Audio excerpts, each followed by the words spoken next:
ناظرین، گوشت ہمارے غذاؤں کا ایک عام حصہ ہے اور ایک کثیر تعداد جن میں 59% سے زائد نوجوان نسل گوشت کو روزمرہ کھانا پسند کرتی ہے۔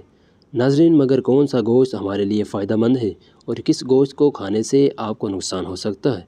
ناظرین، اسی حوالے سے امریکی تحقیق انٹر میڈیسن ماہرین کے بتاتے ہیں کہ مرغی اور مچھلی کھانے سے دل اور فالج کے خطرات 30% کم ہو جاتے ہیں، کیونکہ ان کے گوشت میں ایسے انزائم پائے جاتے ہیں جو خون میں کولیسٹرول کو بڑھنے نہیں دیتے۔ ناظرین، پروٹین کی متوازن مقدار جسم میں داخل ہوتی ہے، جس کی وجہ سے یہ تمام مہلک بیماریوں کے خدشات کم ہو جاتے ہیں۔ ناظرین، یونیورسٹی آف نارتھ کیرولینا کے ڈائریکٹر بیری ہاپکنز کا کہنا ہے کہ گوشت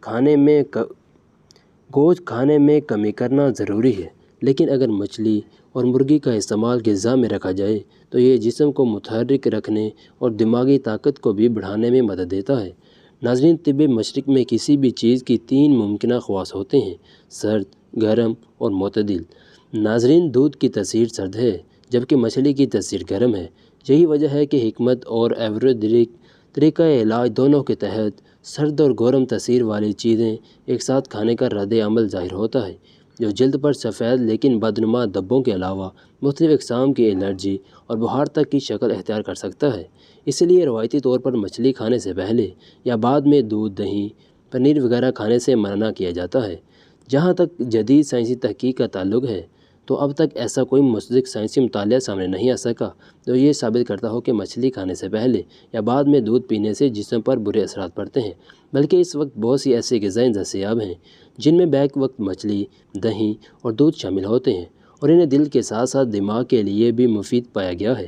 ناظرین، ان حقائق کی روشنی میں مچھلی کھانے کے بعد دودھ پینے سے صحت کے مسائل پیدا ہونے والا مفروضہ بے بنیاد ثابت ہوتا ہے۔ البتہ اگر ہم غذائیت اور ہاضمے کے عمل کو مد نظر رکھتے ہوئے بات کریں تو معلوم ہوگا کہ مچھلی اور دودھ دونوں ہی پروٹین سے بھرپور غذائیں ہیں جنہیں ایک ساتھ کھانے کے نتیجے میں ہمارے نظام ہاضمہ کو دوہری محنت کرنا پڑتی ہے۔ مطلب یہ کہ ان دونوں غذاؤں کو ہضم کرنے کے لیے ہمارے معدے کو ایک ساتھ 2 طرح کی رطوبتیں خارج کرنا پڑتی ہیں، جس کے نتیجے میں مچھلی اور دودھ کو ایک ساتھ ہضم کرنا بھی مشکل ہو جاتا ہے۔ اس کا پہلا اثر تو ہمارے نظام ہاضمہ پر ہی پڑ سکتا ہے، جبکہ بیماریوں سے بچاؤ کا قدرتی نظام امیون سسٹم اس منفی اثرات کا دوسرا ہدف بن سکتا ہے۔ لیکن اب تک اس بات کی تائید کسی بھی سائنسدان تحقیق سے نہیں ہو سکی۔ لیکن کچھ لوگ یہ بھی کہتے ہیں کہ کچھ خاص اقسام کی مچھلیاں کھانے کے بعد یا پہلے دودھ پینے سے جلد پر دھبے یا الرجی کے اثرات ظاہر ہوتے ہیں، لیکن عمومی طور پر ایسا نہیں ہوتا۔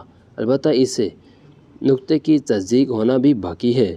ناظرین، یہ تھی ہماری آج کی ویڈیو۔ اگر پسند آئی ہو تو اسے لازمی لائک اور شیئر کریں۔